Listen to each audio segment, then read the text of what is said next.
I work from an iPad every single day.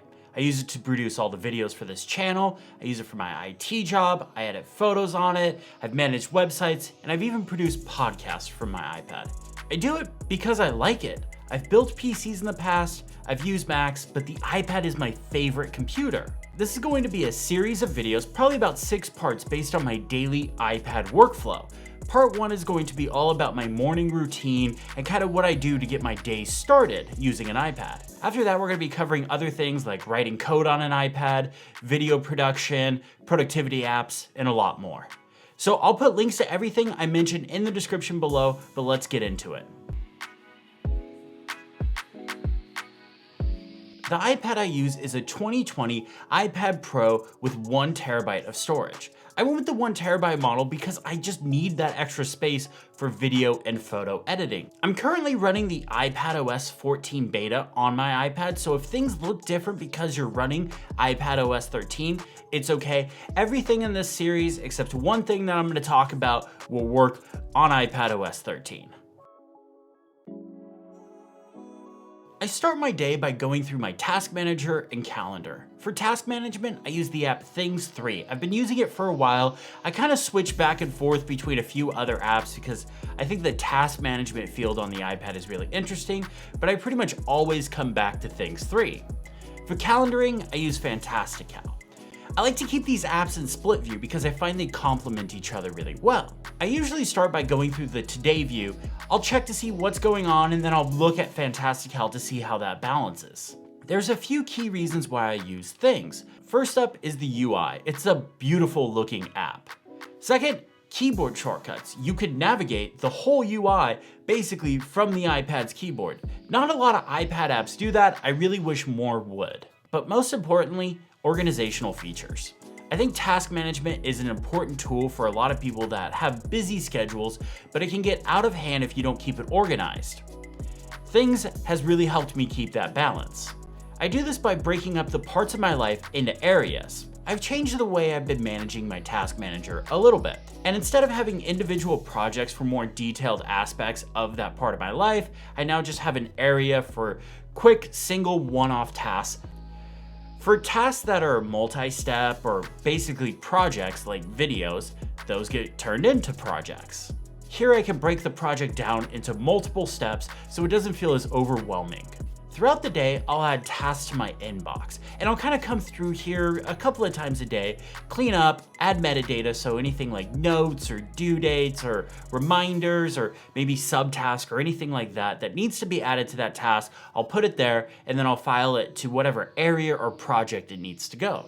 I like to keep Things and Fantastical in split view. I don't use a calendar as much as I used to, so I don't open it as often, so I was finding I was missing stuff. Things does have the ability to show you your calendar appointments, but I can find it to be a little subtle, and plus I kind of just like having appointments off to the side.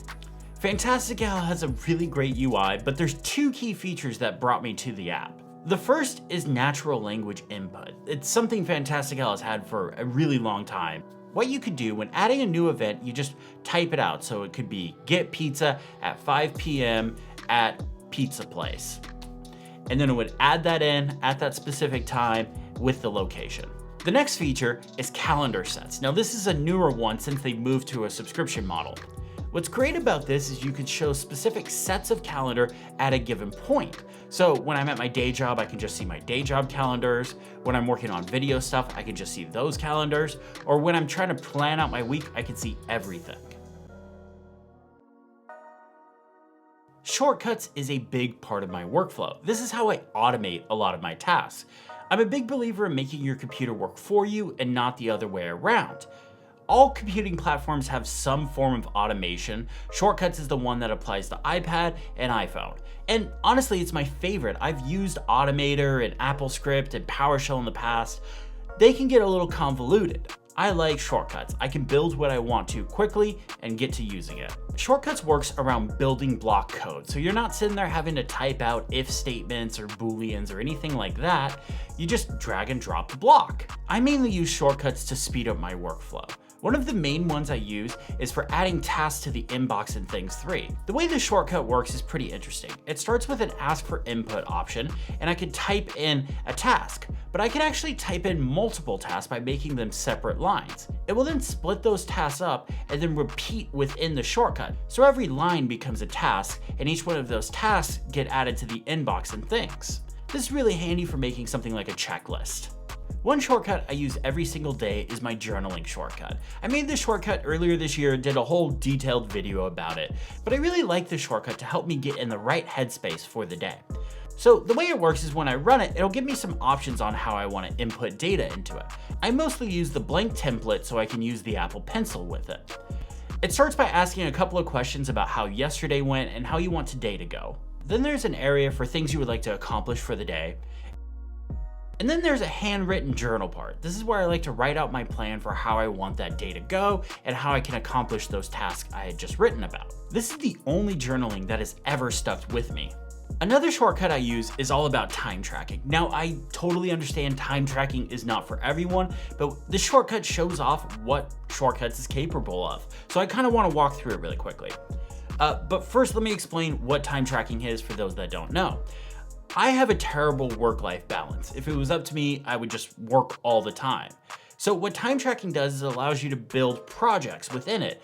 You can track just specific things to work, or you can track all the aspects of your life. I just want to make sure I'm not spending too much time working.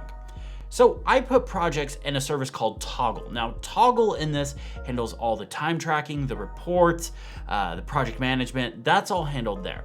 There's both a free and paid account. I'm just using the free account. It's very generous, and if you don't need any sort of collaboration or anything like that, the free account will be perfect for you. Anytime I'm working on these projects, I track my time. Now, Toggle does have an iOS and iPad app, but it's not that great. But there's an app called Timery. Timery is an iOS and iPadOS client for Toggle. What's great about it is it has an amazing widget that if you just have a static set of projects, you can put all the projects right there and you can just tap them really quickly right from the widget. But if you're like me and you have a lot of little projects that you're constantly turning through, this is where Shortcuts comes in handy. So Timery has excellent shortcut support, and I built this very detailed shortcut that basically runs all the time tracking. When we run it, it first starts by checking to see if there's any active timers, and then there's an if statement. If there isn't any active timers, it'll show us a list of all the projects that are associated with your Toggle account. In this case, we're seeing mine. Then it shows a list of tags. Now, I like to use tags as actions, so in this case, I'm filming right now, so I'd select the filming tag. So now we have a timer running for a project with a filming tag going. If we were to run this shortcut again, it would see that there's a timer running and hit that if statement. Then it would show us a whole different menu. In this menu, we can pick a different project to run a timer for, stop the timer, or even show us a report of how the day's going.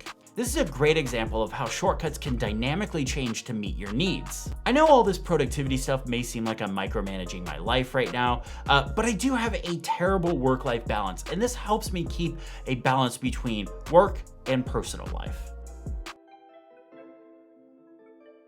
Okay, so if there is one area where my productivity system completely fails, it's email. I have no idea why I have been so bad at email in the past, but I'm trying to get better at that. In fact, it's something that I'm really striving towards. I've just never been good about responding to emails in a timely fashion, but what I've started doing is sitting down for 30 to 45 minutes every morning after I finish my journaling shortcut and just responding to emails and sending out emails that I need to take care of. Sometimes I get completely caught up and my inbox is completely cleared. Other times I don't and there's stuff left over for the next day. One thing that I'm really disappointed in is the lack of a good third-party email app on the iPad. A lot of them either focus on Gmail or Exchange or some proprietary email system. Now, I have 3 different email accounts with 3 different hosts, and so that's kind of already difficult, but you would still think I should be able to find some third-party email app that I'm happy with. And trust me, I have tried them all. Whatever app you're thinking about, I have tried it. I've downloaded and tried them all. So I'm just using the Apple Mail app. It doesn't have any fancy modern features like snoozing. It doesn't even have rules. but it works. I get new email, I can reply to that email, I can archive the old email. There is going to be a few more parts to this series, so let me know what you guys think in the comments below and be sure to subscribe. Thank you guys so much for watching and have a great day.